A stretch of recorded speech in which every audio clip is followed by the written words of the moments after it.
Welcome to this training course on waste management, with a particular focus on the prevention and fight against illegal trafficking. In a global context where proper waste management is a critical challenge for the protection of the environment and public health, this training pathway aims to provide participants with the necessary knowledge in terms of definitions, which are essential for navigating such a complex and multifaceted field, technologies, to better understand the various waste management methods and operational tools and international perspectives to effectively address the issues related to the illicit movement of waste. Through the analysis of current regulations, case studies, and key challenges, our goal is to strengthen the skills of all those involved, in various capacities, in environmental monitoring, cross-border cooperation, and the implementation of prevention and enforcement measures.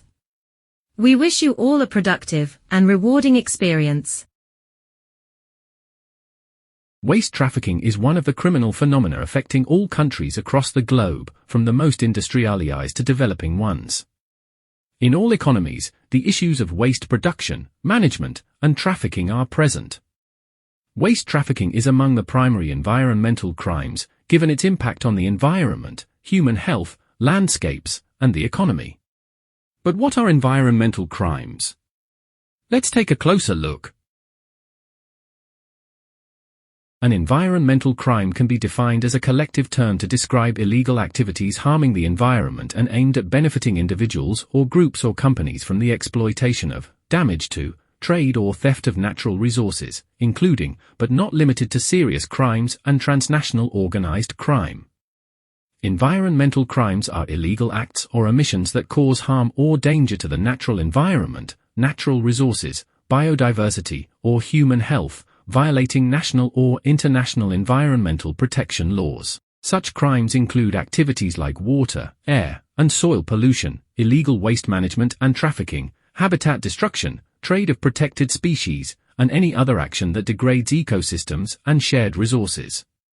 Generally, environmental crimes are distinguished by their widespread and lasting impact on the environment and the potential harm they pose to communities and future generations. Environmental crimes, therefore, pose a real threat to many aspects of life and the resources of our planet. Among the main affected sectors are fishing, wildlife, waste, mineral resource extraction, and timber. In all these areas, there are many factors that can lead to varying levels and severities of criminal activities. This often occurs due to an ineffective response in terms of enforcement. Indeed, there are many weaknesses in the fight against environmental crimes. Among them are the inefficacy of the legal framework, deficiencies in judicial systems or law enforcement agencies, or in control structures in general.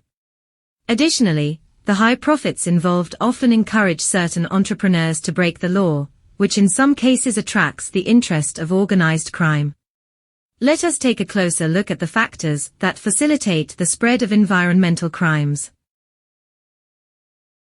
Corruption is one of the most widespread and dangerous scourges.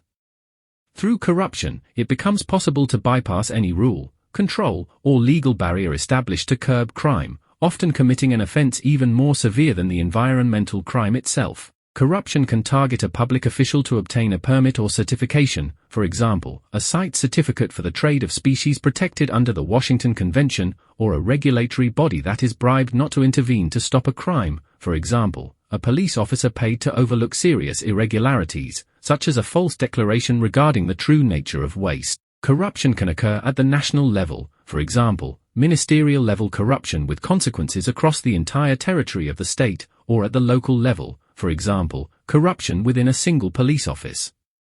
The use of corruption is driven by the financial gains of environmental crimes, which often generate high profits for the criminals involved, making the payment of substantial bribes a worthwhile expense. To effectively combat environmental crimes, adequate legislation is necessary. Various factors encourage countries to adopt effective and updated laws, including international conventions, such as the Washington Convention or the Basel Convention on Waste, and, within the EU, European law, to which member states must align their legislation effectively. However, differences remain that can have substantial effects on the suppression of international trafficking, such as when the same illegal act is punished administratively in one country but criminally in another. In such cases, international police cooperation can be less effective due to the inconsistency of enforcement tools across the countries involved. A specific challenge in environmental law is its technical nature, particularly in areas such as waste management and the pollution of water and soil, which can have severe impacts on the environment and human health. This technical complexity also requires laws to be promptly updated to reflect technological advancements, for example, changes in the characteristics of waste or effluent following the adoption of new production technologies, and the resulting impact on the economy, often affecting production cycles. In some cases, the protection of an outdated economy at the expense of environmental safeguarding leads to a failure to intervene in production chains, causing significant ecological and other types of harm. Alongside an adequate legislative framework, the role of those conducting inspections and, in cases of violations, investigations is essential. As previously mentioned, environmental issues are often technical and therefore require specific expertise that inspectors must possess. In some countries, this has led to the creation or designation of specialized units within police forces, as seen in Italy, QFAR Carabinieri, Command for Forest, Environmental, and Agri-Food Protection of the Carabinieri, Spain, Soprona Guardia Civil, Nature Protection Service of the Civil Guard, and France, OCLAESP Gendarmerie, Central Office for the Fight Against Environmental and Public Health Violations of the Gendarmerie. These are specialized units with substantial personnel resources, capable of effectively addressing environmental crimes. More often, however, police forces have very small units dedicated to environmental crimes, sometimes as few as a few dozen personnel for the entire country, which necessitates close coordination between the police and technical agencies responsible for inspections. For this to work, strong coordination and collaboration between these two entities is required, which does not always occur, thereby weakening the effectiveness and efficiency of controls. This potential weakness can be somewhat mitigated at the local level, but may also have repercussions in cases of international trafficking, where this specific expertise is needed by both countries involved. The inclination to commit environmental crimes naturally depends on a cost-benefit analysis conducted by those considering such actions. Beyond assessing the risk of being caught, linked to an adequate legal framework and well-prepared, trained enforcement bodies, there is an additional evaluation of a purely economic nature. Being caught may be seen as an acceptable risk if the profits derived from the criminal activity are sufficient to offset the negative consequences, which are, of course, adverse for the offender. In addition to the potential cost savings that would otherwise be incurred to conduct the activity legally, market trends play a significant role. In the presence of high demand for the protected good, pressures to exploit it will be greater, potentially driving prices up to a level that makes criminal conduct seem worthwhile. These dynamics can be observed both in terms of domestic demand, for example, demand for construction materials from quarries, and transnational demand, such as the export of valuable timber. Conflicts, both national and international, are another factor that promotes the commission of environmental crimes. In times of conflict, multiple factors increase environmental risks, including the need for one or more parties to secure financial resources through the uncontrolled exploitation of environmental resources, difficulties in carrying out effective oversight due to the instability caused by the conflict, the complete collapse of control structures, even regarding international flows of goods, which create significantly more opportunities for criminal organizations to operate. There have been numerous documented cases of illegal international trade in protected species managed by one or more parties involved in conflicts, as well as certain traffics, such as waste, that intensify toward countries torn by internal wars.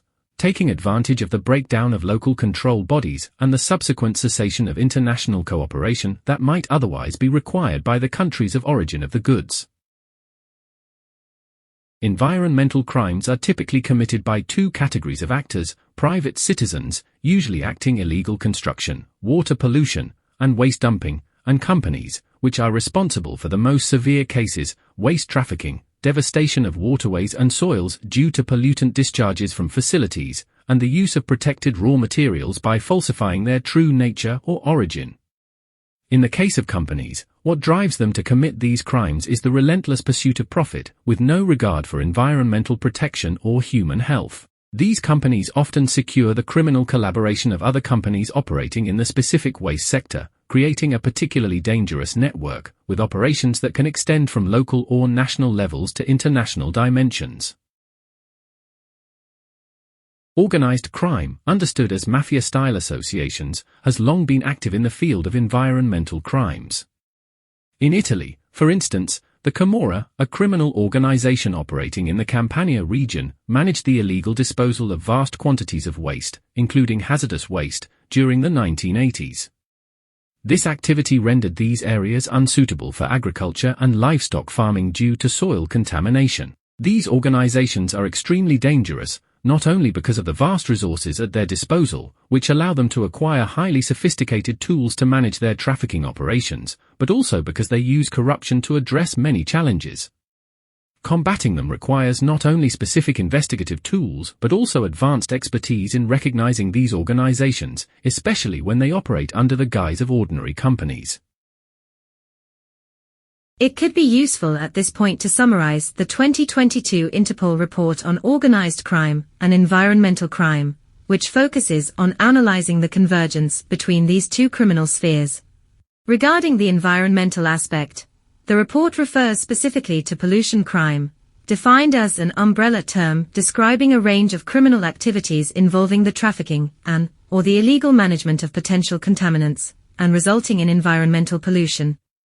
This is a complex and growing phenomenon involving criminal activities such as illegal waste trafficking, marine pollution, fuel smuggling, the illegal trade of chemicals and plastics, as well as fraud related to carbon markets. The main objectives of the report are threefold: to assess whether the organized crime-pollution crime nexus is global, or rather localized; to understand whether the organized crime-pollution crime nexus originates from criminal groups infiltrating the environmental sector, or from companies opting to engage in illegal conduct; to identify effective strategies for law enforcement to counter these crimes. Interpol collected and analyzed 27 real cases of environmental crime linked to organized criminal activity, coming from 19 countries across Europe, Africa, Asia-Pacific, and the Americas. The analysis was based on 10 variables, including the type of offense, level of organization, geographic scale, and convergence with other crimes of fraud, corruption, drug trafficking, etc. The report highlights two main organizational models: centralized model, criminal groups, including mafia clans, manage the entire criminal cycle, often with rigid hierarchical structures. These are mainly active at the local level. Decentralized model, networks of businesses and individuals cooperate opportunistically on a transnational scale. This model better suits the complex logistics of illegal waste trafficking. In both cases, the primary motive is economic. Environmental crimes can generate multimillion-dollar profits with relatively low legal risks. Types of crimes and goods involved. Most cases concern illegal trafficking and waste management, but other forms were also identified, including environmental fraud, illegal mining, trade of toxic pesticides and fertilizers, contaminated plastic, electronic waste, and end-of-life tires. The estimated economic value of the analyzed crimes exceeds $500 million, while the environmental remediation costs associated with these crimes range from $6 to $37 million per site. Infiltration in the public sector and transnational involvement. In many cases, criminal groups benefited from the complicity or tolerance of public officials. This influence manifests through bribery, political pressure, or fraudulently obtained licenses and contracts. Furthermore, 19 out of 27 analyzed cases were transnational, with documented intercontinental criminal flows, e.g. Europe-Africa, Europe-Asia. Concerning criminal techniques and innovations, the report says that the most common methods include use of legitimate companies as fronts, document and tax fraud, false certificates, tax evasion, money laundering, Corruption of public officials. International trafficking with fraudulent customs declarations. Exploitation of regulatory gaps and market changes. In several cases, criminal groups showed a high degree of adaptability, quickly changing strategy following law enforcement interventions. For example, when a series of operations and investigations successfully targeted plastic waste trafficking from the port of Trieste, the criminal organizations relocated their operations to other safer ports within a few months.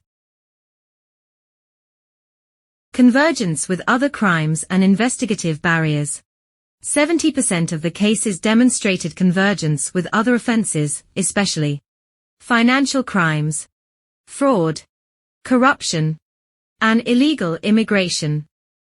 Investigations are often hindered by several limiting factors, including limited investigative powers of environmental authorities, poor inter-agency cooperation, low prioritization of environmental crime, legal gaps. In many countries, environmental crime is not considered a predicate offense for organized crime. To effectively combat environmental crimes related to waste, the report recommends adopting an integrated strategy based on 4 key pillars.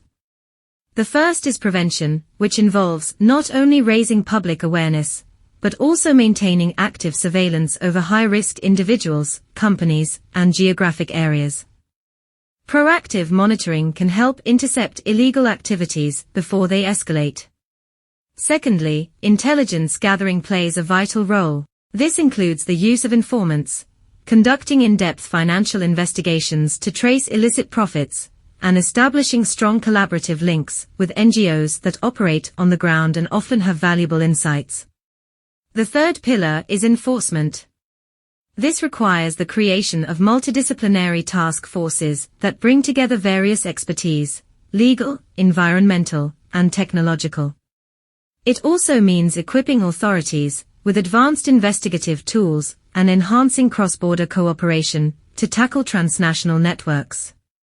Lastly, the strategy must focus on capacity building. Investing in specialized training for law enforcement officers is crucial, as is fostering partnerships between public institutions and the private sector to share resources, data, and best practices.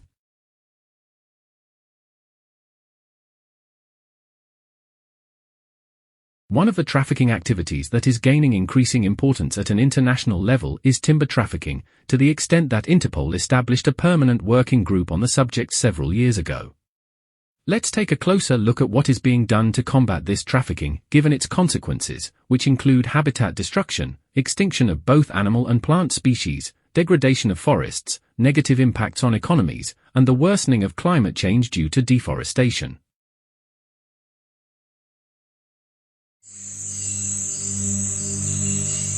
Forests. They cover 30% of the Earth's land surface. 80% of land animals and plants call the forests their home.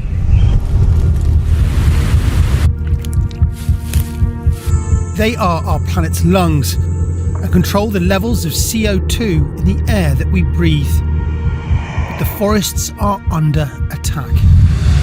Illegal and unsustainable logging is responsible for most of the degradation of the world's forests, destroying habitats, endangering species, and contributing to global warming. Interpol supports global law enforcement to disrupt international criminal networks and protect the world's forests before it's too late.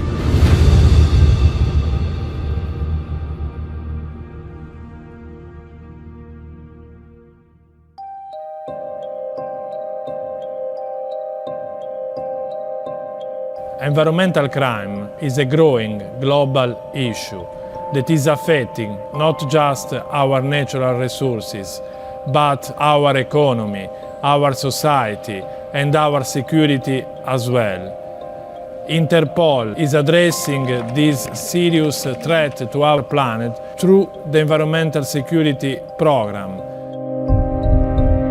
One of the ways Interpol supports its member countries is through criminal intelligence officers who can share their experience and assist local law enforcement when evidence of a crime is discovered.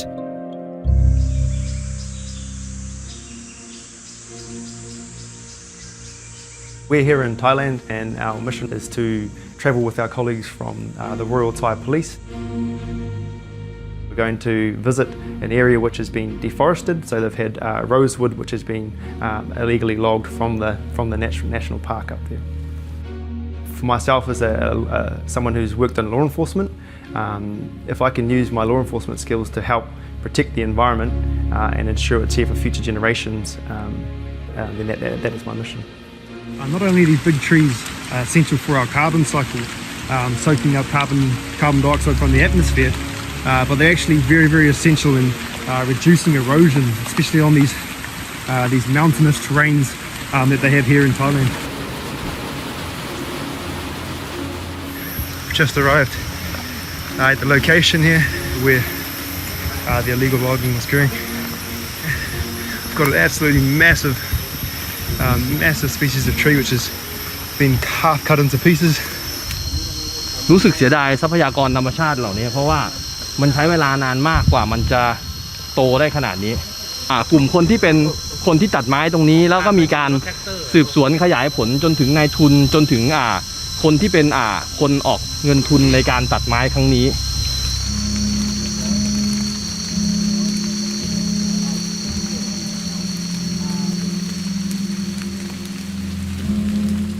Rosewood is a very high-value timber, a very profitable business for transnational organized crime. So we see a lot of rosewood trafficking here in the region.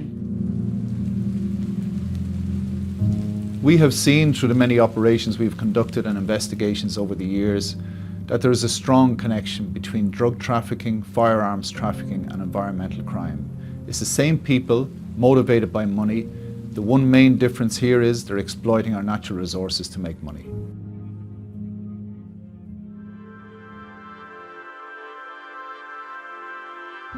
The Interpol Environmental Security Programme assists member countries by identifying criminal activities throughout the entire illegal timber supply chain. This means establishing the routes used by criminals to transport illegally cut timber. In Romania, Interpol assists local authorities to intercept illegal shipments before they can cross international borders. Abilitățile naționale de a urmări transporturile cu lemn sunt foarte importante, inclusiv pentru Interpol, întrucât ajută la diseminarea informațiilor către alte state membre și astfel la identificarea transporturilor de-a lungul lanțului de aprovizionare. După ce buștenii părăsesc pădurea, cei tăiați ilegal ajung fie în fabrici de procesare de pe teritoriul României, fie sunt exportați în exterior. Așadar, este foarte important ca lemnul să fie interceptat pe traseu, încât lemnul din proveniență ilegală să nu ajungă să părăsească teritoriul României.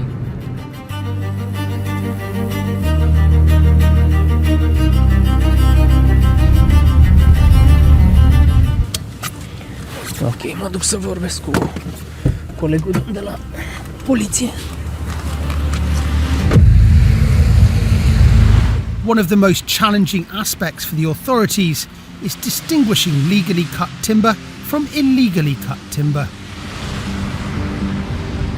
Verificăm transportul de lemne, verificăm volumul în aplicația unde apar toate datele referitoare la transport.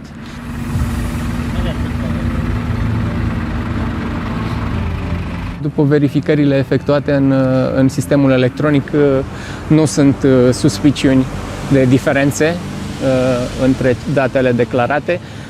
Prin urmare, acest camion va fi lăsat să-și continue traseul. Poliție vor continua să urmărească astfel de transporturi și să efectueze controale în cadrul operațiunilor organizate alături de Garda Forestieră.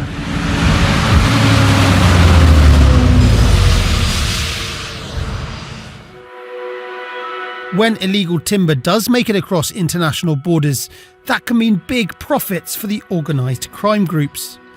With profits in the illegal timber trade estimated at $152 billion per year, this is attracting some of the biggest organised crime groups in the world today. Forestry crime and financial crime are very much connected, as it is a key driver for financial crimes such as money laundering, tax evasion and fraud. These criminals are exploiting our natural resources to make huge amounts of money. If we focus on the financial crime elements of these predicate crimes, we can help seize and take away from these criminals some of the huge profits that they make. Organised crime groups operate internationally, shipping illegally sourced wood through some of the world's busiest ports, where they often try to disguise their illegal cargo.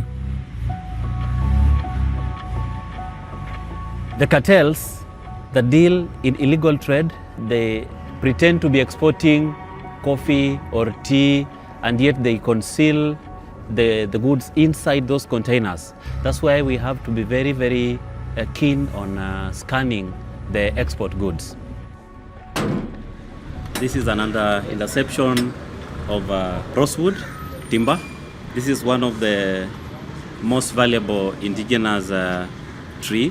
To the market world is like gold. The methods criminals use to avoid detection are constantly evolving, so it's crucial for law enforcement to stay one step ahead. This is how the smugglers keep records, the numbers of the items inside the container. They have got their own language of knowing how many rosewood timbers are inside the container by encrypting on the door, so that the recipients will be able to know the total number based on the records written on the door. Only through sharing the information of these criminal techniques with other law enforcement agencies can the international illegal timber trade be disrupted. Here at Interpol, as part of our mandate, we're charged with collecting and analyzing information related to illicit markets from our nearly 200 member countries.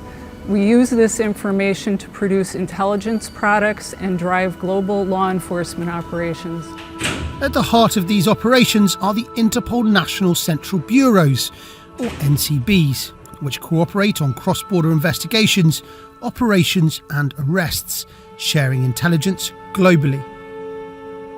Intelligence-led policing often uncovers overlapping crime areas.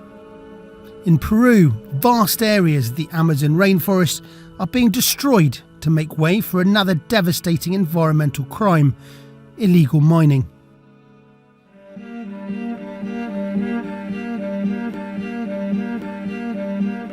En toda la selva hay oro y los mineros ilegales, con el fin de extraer el material aurífero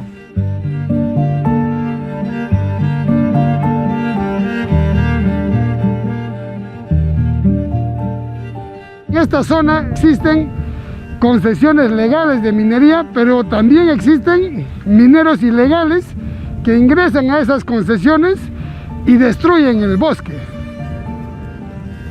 Es una pena cómo personas irresponsables, con el afán del lucro, no les importa la conservación del medio ambiente, la flora y la fauna, que se ve totalmente devastada. La Amazonía es considerada como un pulmón que alimenta de oxígeno a nuestro planeta. Si poco a poco vamos a ir consumiendo los árboles, vamos a tener menos oxígeno, vamos a tener menos un aire limpio que respirar. Y no solamente el Perú se va a perjudicar, sino a nivel mundial, toda la población.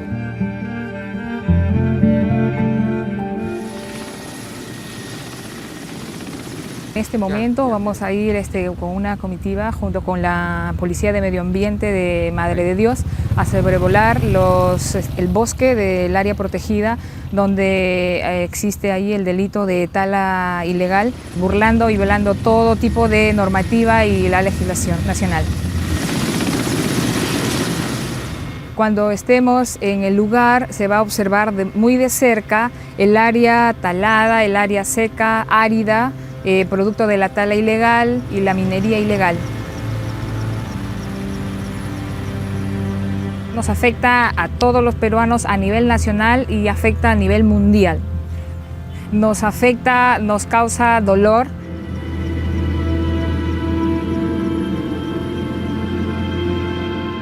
La Interpol coordina permanentemente con las autoridades a fin de que se investigue a toda esa organización criminal que practica esta tala ilegal.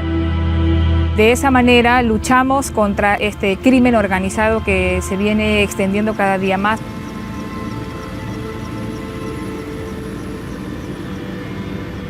The fight against global illegal deforestation is an uphill battle. Criminals are constantly evolving their methods to trick, corrupt, and manipulate the legitimate timber trade. But law enforcement is fighting back. By sharing information worldwide, Interpol contributes up-to-date intelligence to help international police work together and crack down on forestry crime, hold those responsible to account, and protect one of our planet's most precious resources.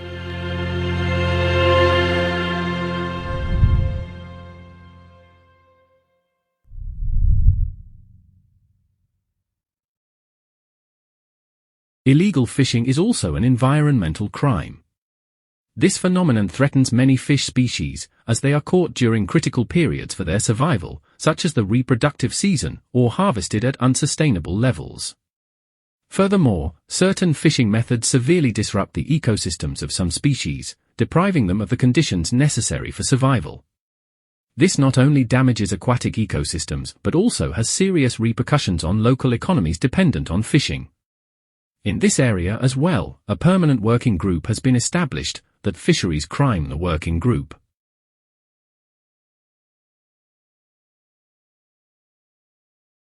This vessel was pursued for 110 days, over 10,000 miles. It was sought by Interpol on behalf of several member countries. It was eventually sunk by its crew to hide evidence of illegal fishing. Cases like these can be very complex. Organized criminal groups will use a vessel registered in one country, operated in a second country, and hire a crew from a third country, making a successful investigation almost impossible for a single police force. At Interpol, we help to solve this problem by enabling member countries to work together. Our environmental security program helps prevent, detect, and disrupt illegal fishing and to dismantle the criminal groups behind it. Illegal fishing is just the tip of the iceberg. What you don't see are the other associated crimes: money laundering, tax evasion, labor exploitation, identity fraud, all supported by corruption. Some of these criminal groups will use fishing activities as a cover while using vessels to commit other crimes like people, drugs, and firearms trafficking. Illegal fishing is estimated to cost the global economy up to $23 billion annually. 1 out of 5 fish caught around the world is caught illegally. Stocks are being massively depleted, destroying livelihoods and threatening food security. Environmental crime is a crime that impacts on all of us. That's why Interpol is so invested in fighting it. Interpol, linking forces of nature.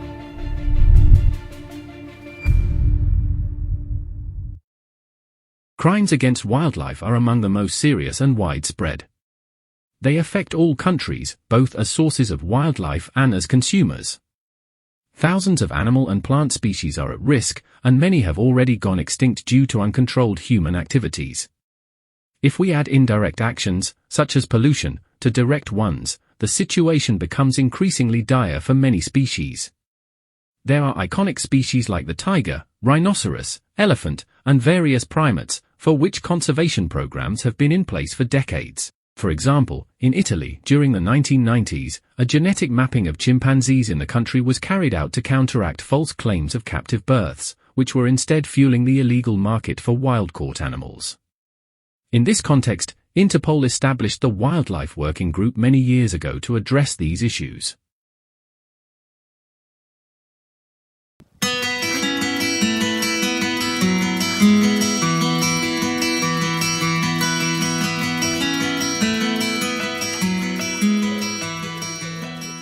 Conserving wildlife is not something that governments can do all by themselves. Much of the wildlife of the world lives on community lands. in the places where communities are earning their livelihoods. Wildlife often imposes real costs on people. It can kill their livestock. It can kill people.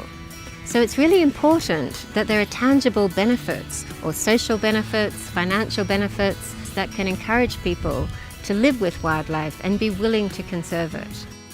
We've been hearing the voices of rural communities from all around the world, talking of how they see their role in conserving wildlife. Guns and boots have always been employed as the mechanism of saving wildlife in Kenya and in many places in Africa. That doesn't work. The custodians of wildlife, of these lands that wildlife move into, are often left out of the discussions, left out of decision making, and that infuriates them. And this needs to change, and we have seen the results of it in our country. I started working in a conservancy in Mara, and during the time I got there in 2009, there were only 2 lions. 5 years later, now we have a vibrant conservancy that is generating income to the households. The number of lions has increased to about 40 now, and we have seen this as a real success. The Sariska Tiger Reserve, in 2004, all the tiger vanished. And you know why it has happened? Because the community were excluded. We sort of started winning the confidence, saying community, no, there is still scope, this is our land, this is our responsibility to manage and let's get together again. So you see now again last 10 years, again we have the 14 tigers. So you know, the role of community is so important for any kind of wildlife protection on that land.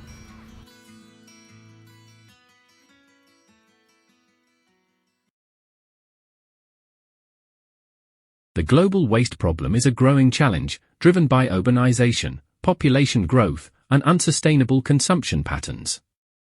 Landfills are overflowing, and improper waste management contributes to soil, water, and air pollution, harming ecosystems and human health. Plastic waste, in particular, poses a severe threat to marine life, with millions of tons entering oceans annually. Developing countries face disproportionate impacts, as they often become dumping grounds for waste from wealthier nations. Addressing this crisis requires international cooperation, investment in sustainable technologies, and widespread adoption of recycling and circular economy practices to reduce waste generation at its source. Waste trafficking is a serious threat to our world, involving numerous companies and some of the most dangerous criminal organizations. In response, Interpol established the Pollution Crime Working Group many years ago to more effectively combat this phenomenon.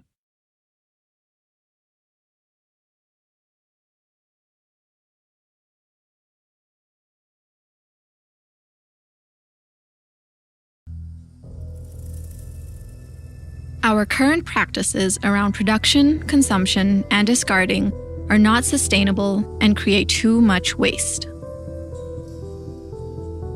Instead, we must adopt a circular system focused on circular design that reduces, reuses, and recycles. In such a system, waste as a commodity is either processed domestically or exported for recycling to make new products.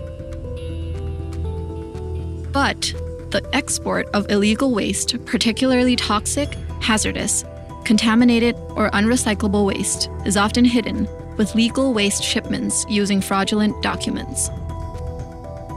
Despite existing regulations, waste traffickers are empowered by ineffective law enforcement, low penalties, and opportunities for easy profits.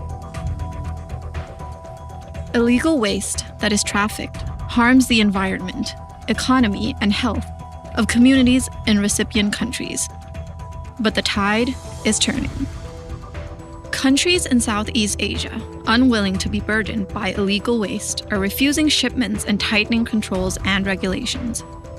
UNODC and its partners are taking steps to combat waste trafficking with UnWaste. This project will provide a better understanding of waste flows, both legal and illegal, from the European Union to Southeast Asia. UnWaste aims to help uncover waste trafficking networks and to disrupt illegal activities. UnWaste will help build a transparent partnership between Europe and Southeast Asia that will limit the ease and profitability of waste trafficking. It's time to get serious about addressing waste pollution and to unlock the circular economy with Unwaste.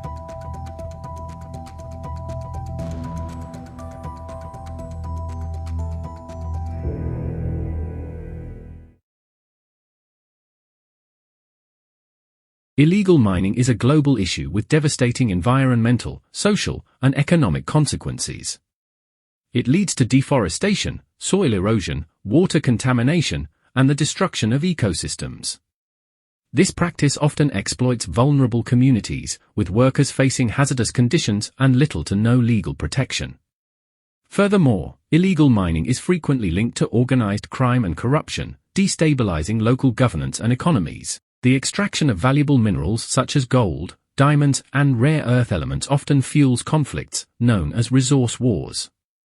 Addressing illegal mining requires stricter enforcement of regulations, international cooperation, and sustainable development initiatives to provide alternative livelihoods for affected communities.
Environmental crimes can cause serious harm to nature, the environment, human health, and the economy. It is therefore evident that whenever such criminal conduct emerges, there is a clear demand for justice.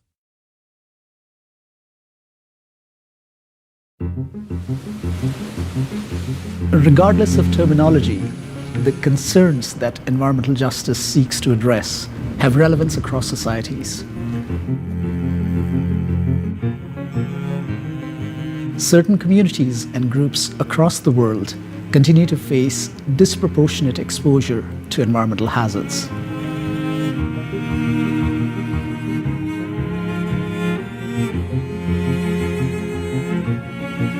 The benefits and costs of environmental policies are also often unequally distributed, and there are significant barriers to meaningful participation in environmental decision-making. Certain communities are located near industrial facilities, which increases their exposure to pollutants and risk of negative health effects. This has led to concerns over sacrifice zones in many parts of the world. Environmental policies are essential for a sustainable economy. However, policies can affect the price of energy-intensive goods, which generally hurt low-income households the most. Vulnerable communities have access to fewer resources. This can limit their ability to meaningfully engage with and influence decisions that affect their environment or welfare. Information on potential policies may also be unavailable in local languages. La justicia ambiental se constituye en un gran reto, especialmente el derecho a gozar de un ambiente sano, el acceso a la participación, a la información y a la justicia ambiental. Tenemos muchas alternativas, muchas herramientas para hacer realidad esto.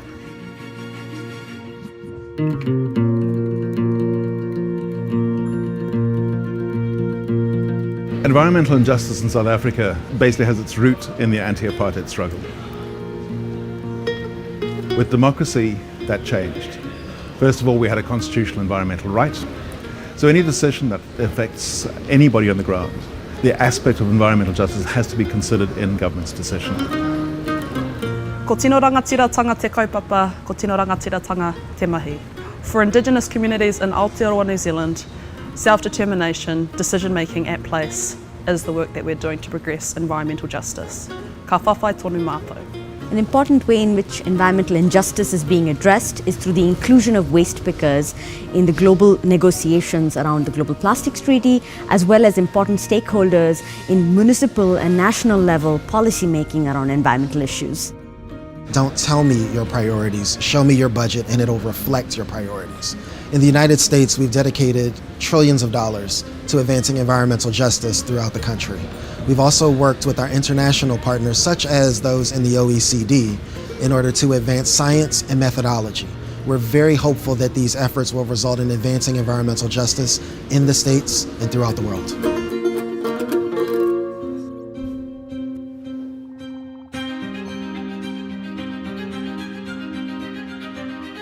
I think one of the key issues in environmental justice is this idea of local knowledge and the inclusion of local knowledge in environmental decision making. It's real data that countries can use, and I think a variety of countries can learn from each other about how that knowledge, how that data, how the community inclusion is being incorporated into environmental decision making.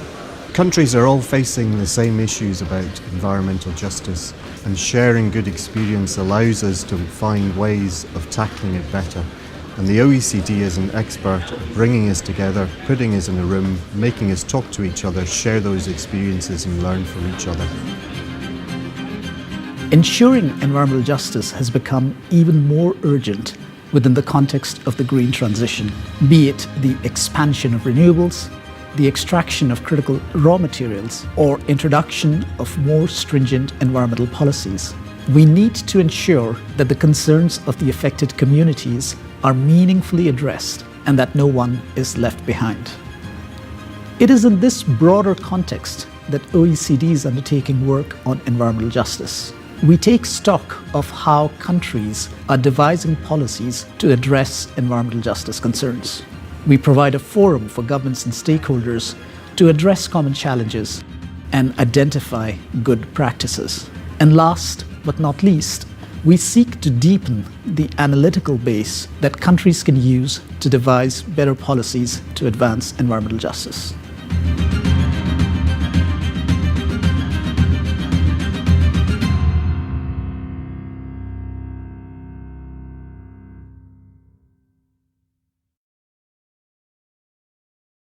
Now let's take a closer look at the waste problem, starting from its generation and moving on to the most common and dangerous illegal activities associated with it. Solid waste management is a universal issue that affects every single person in the world. As you can see in our new report, Water Waste 2.0, if we don't manage waste properly, it can harm our health, our environment, and even our prosperity. Poorly managed waste is contaminating the world's oceans, clogging drains, and causing flooding, transmitting diseases, increasing respiratory problems from burning, harming animals that consume waste unknowingly, and affecting economic development, such as through tourism. Without urgent action, these issues will only get worse. Here's what everyone should know. First, rapid urbanization, population growth, and economic development will push global waste generation to increase by 70% over the next 30 years. Each year, the world generates more than 2 billion metric tons of municipal solid waste. Without urgent action, this will increase by nearly 3/4 to 3.4 billion tons over the next 30 years. East Asia currently generates about 1/4 of the world's waste, while waste generation growing the fastest is in sub-Saharan Africa and South Asia. While high-income countries account only for 16% of the global population, they generate over 1/3 of the world's waste. Second, in low-income countries, over 90% of waste is mismanaged. It is either openly dumped or burnt. Upper middle and high-income countries provide nearly universal waste collection. In high-income countries, more than 1/3 of waste is recovered through recycling and composting. Low-income countries only collect about half of waste in cities, and only about 1/4 in rural areas. There is much to be done in collecting waste in low-income countries. Third, plastics are a profoundly difficult and complex problem. In 2016, the world generated a whopping 242 million metric tons of plastic waste. We could make about 24 trillion plastic bottles out of it, and their water volume could fill up to 4.8 million Olympic-sized swimming pools. Even when plastic waste is collected, many countries don't have the capacity to process the waste, leading to dumping or mismanagement of it. Plastics in rivers, waterways, and oceans are a particularly growing urgent problem. 90% of marine debris is plastic. Waste is growing, but so too is the global momentum to find solutions to stem the tide and make waste management more sustainable. Many solutions already exist. The World Bank is increasingly working with developing countries worldwide to invest in sustainable waste management and address challenges related to infrastructure, governance, financing, and capacity. For example, there are different ways to curb plastic waste by producing less, consuming less, and including plastic in overall waste management plans. Solid waste data and planning are also part of the solution. It is important to understand how much and what types of waste are generated and where. This can help governments create more effective waste management policies and plans for the local context. Waste management can be costly. It may be the single highest budget item for many local governments. However, it makes economic sense to manage properly. Uncollected waste and poorly disposed waste have significant health and environmental impacts. The cost of addressing these impacts is many times higher than the cost of developing and operating simple, adequate waste management systems. In an era of rapid urbanization and population growth, solid waste management is a critical piece for sustainable, healthy, and inclusive cities and communities. However, it is often put on the back burner when it comes to urban development. If no action is taken, we will push ourselves and our children to live in a world with more waste and overwhelming pollution. Lives, livelihoods, and the environment would pay an even higher price than they are already. We already know what needs to be done to reverse that trend. We just need all levels of society to take urgent action. Sustainable waste management is everyone's business. The time for action is now.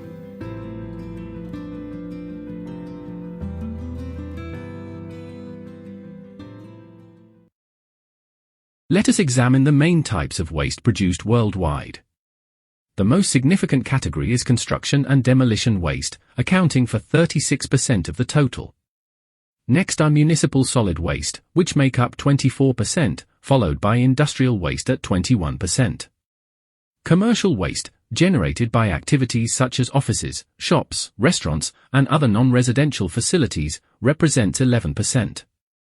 Waste from wastewater treatment and waste management contributes 5%, while energy production accounts for 3% of the total.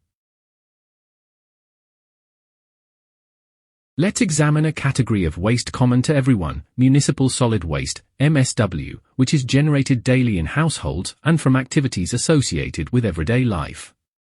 As we have seen, its quantity is very high and depends on several factors, including standard of living. The higher the standard of living, the greater the consumption of goods, which generates a multitude of waste such as packaging, food scraps, spent batteries, and mixed materials that can be challenging to recover. Tendency towards sustainable production. In the production process, the core principle of waste management is applied. Waste must be reduced at the source. This involves producing recyclable goods that do not require complex recovery operations or, for example, reducing and rationalizing packaging used in products or even eliminating it entirely, as seen when consumers refill their empty detergent containers from large dispensers at retail outlets instead of purchasing new packaging. From the diagram, it can be observed that North America, while not the largest producer of waste overall, a distinction held by East and Southeast Asia, has the highest per capita waste generation compared to other regions and ranks second in total production. Europe also maintains a high per capita waste generation level, while the most sustainable region in this regard is South Central Asia. These significant differences underpin efforts being made to focus on limiting waste production and maximizing recovery in certain regions that are now at critical levels. With landfills no longer a viable option, alternative strategies are being developed to manage these challenges. The global production of municipal solid waste is projected to increase significantly between 2020 and 2050, posing a substantial challenge to sustainable waste management. In 2020, the world generated approximately 2,126 million tons of municipal solid waste. This figure is expected to rise to 2,684 million tons by 2030, 3,229 million tons by 2040, and reach a staggering 3,782 million tons by 2050. This represents an increase of nearly 80% in just 3 decades. Which are the drivers of the increase? Population growth. A growing global population, particularly in urban areas, leads to increased consumption and, consequently, higher waste generation. Economic development. Rising standards of living in developing countries contribute to higher consumption patterns, resulting in more packaging, food waste, and disposable products. Urbanization. The rapid urban expansion in regions like Asia and Africa accelerates waste generation as infrastructure struggles to keep pace with growing urban populations. And which are our challenges? Waste management infrastructure. Many countries, especially in low and middle-income regions, lack adequate waste collection, recycling, and disposal systems to handle this increase. Environmental impact. Increased municipal solid waste production exacerbates problems such as greenhouse gas emissions from landfills, soil and water contamination, and the loss of valuable land to waste disposal sites. Economic burden. Managing larger volumes of waste requires significant financial investments, which constrain the budgets of municipalities and governments. Any solution? To address this looming crisis, sustainable waste management strategies must be implemented, including reduction at source, encouraging waste reduction through education and regulations, such as limiting single-use plastics, recycling and circular economy, expanding recycling programs, and adopting a circular economy approach to minimize waste and maximize resource recovery. Innovative technologies. Leveraging technologies, such as waste-to-energy plants, and advanced composting to reduce landfill dependency. Governments, businesses, and individuals must collaborate to mitigate the impact of this rising tide of waste. Without decisive action, the environmental, economic and social costs of this waste surge could become unmanageable by mid-century. The significant increase in global municipal solid waste generation expected between 2020 and 2050 poses serious challenges for waste management systems worldwide. While waste-to-energy technologies and recycling initiatives have made progress, they are unlikely to keep pace with the rapid growth of waste production, leading to an increased reliance on landfills and uncontrolled waste disposal. This will naturally have serious consequences for the environment and will also make the use of illegal solutions to manage the massive quantities produced much more frequent. In doing so, criminal groups will be able to maximize their profits, while imposing a very high cost on our planet and humanity as a whole. The impact of illegal waste management does not affect just one area, but extends across multiple domains. Focusing solely on the environmental context, thus leaving aside, for example, the consequences on fair competition among companies or the reduced drive to develop new materials and new management solutions, we can identify in particular climate change. Environmental pollution, water, air, soil, etc. Health hazards. Loss of biodiversity. Transporting, processing, and disposing of waste significantly contribute to the emission of carbon dioxide, other greenhouse gases, and airborne pollutants, exacerbating the global climate crisis. Each stage of the waste management process has environmental implications that must be addressed to mitigate climate change effectively. The movement of waste from households, businesses, and industries to disposal or recycling facilities relies heavily on fossil fuel-powered vehicles. This generates substantial carbon dioxide emissions. Long-distance transport, especially for international waste shipments, further increases the carbon footprint. Waste treatment methods like incineration release large amounts of carbon dioxide and other pollutants, such as particulate matter, PM2.5, and dioxins. While waste-to-energy facilities reduce landfill dependency, they still emit greenhouse gases and require efficient filtering systems to minimize harmful byproducts. Landfills are one of the largest anthropogenic sources of methane, a greenhouse gas with 25 times the global warming potential of carbon dioxide over 100 years. Methane is produced by the anaerobic decomposition of organic waste in landfills. Without proper gas capture systems, these emissions escape directly into the atmosphere. In addition to greenhouse gases, waste management activities release airborne pollutants, including sulfur oxides, nitrogen oxides, and volatile organic compounds. These pollutants not only contribute to climate change but also harm air quality, posing health risks to nearby communities. Indiscriminate waste disposal poses significant risks to ecosystems, biodiversity, and human health by disrupting natural balances and processes. When waste is improperly managed, hazardous materials such as chemicals from plastics, electronic devices, and industrial residues can alter the composition and functionality of soil. This interference reduces soil fertility, hinders plant growth, and disrupts the network of microorganisms essential for nutrient cycles, undermining ecosystem productivity. Water systems are also adversely affected. Waste mismanagement can lead to the introduction of harmful substances into rivers, lakes, and groundwater systems. These changes disrupt aquatic habitats, reduce the availability of clean water, and threaten the survival of fish, amphibians, and other organisms that depend on these ecosystems for shelter and sustenance.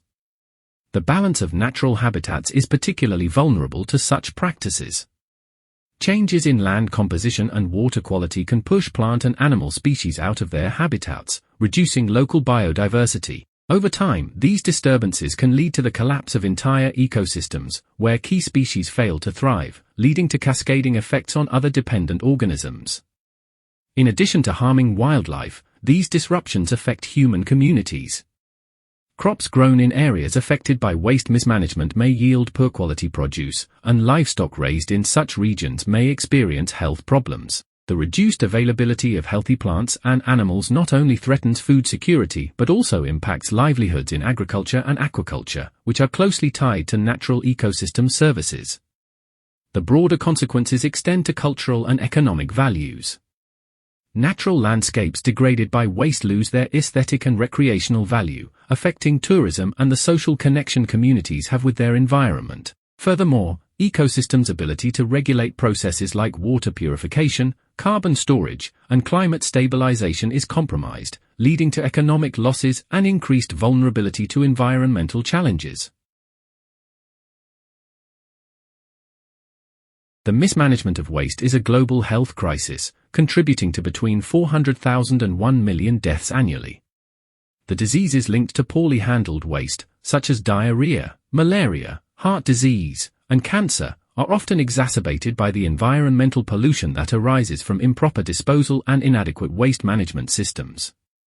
Open burning of waste is a major contributor to air pollution, releasing harmful substances like particulate matter, dioxins, and volatile organic compounds, VOCs. These pollutants are inhaled by nearby populations, causing respiratory illnesses, cardiovascular problems, and increased cancer risks. Prolonged exposure can exacerbate chronic conditions such as asthma and heart disease, particularly in vulnerable groups like children and the elderly. Unregulated dumping of waste into rivers, lakes, and groundwater systems leads to severe water contamination. Pathogens from organic waste contribute to waterborne diseases such as cholera and diarrhea, which are leading causes of mortality, particularly in low-income regions. Additionally, industrial waste introduces heavy metals and chemicals into water supplies, causing long-term health effects, including kidney damage, neurological disorders, and an increased risk of cancer. Hazardous chemicals from electronic waste, plastics, and industrial residues leach into the soil, making it toxic and unfit for agriculture. Crops grown in polluted soil absorb these toxins, entering the human food chain and causing health issues ranging from developmental delays in children to cancers and organ damage in adults. Such contamination also reduces agricultural productivity, worsening food insecurity in already vulnerable communities. Improperly managed waste creates breeding grounds for disease-carrying vectors such as mosquitoes and rodents. Stagnant water in discarded containers or open dump sites fosters mosquito populations, increasing the incidence of diseases like malaria and dengue fever. Rodents, attracted to food waste, spread diseases like leptospirosis and hantavirus, further compounding public health risks. Long-term exposure to pollution from waste sites, particularly hazardous waste, is linked to various types of cancer. For example, dioxins released during the incineration of plastic waste are potent carcinogens. Persistent exposure to these pollutants can also contribute to cardiovascular diseases and weakened immune systems, leaving populations more susceptible to other illnesses. Addressing waste mismanagement and its associated pollution is not just an environmental priority but a public health imperative. Investments in proper waste segregation, recycling, and disposal systems can significantly reduce pollution and its health impacts. Public education campaigns and international cooperation are also essential in promoting sustainable waste practices and mitigating the devastating health effects of pollution caused by mismanaged waste.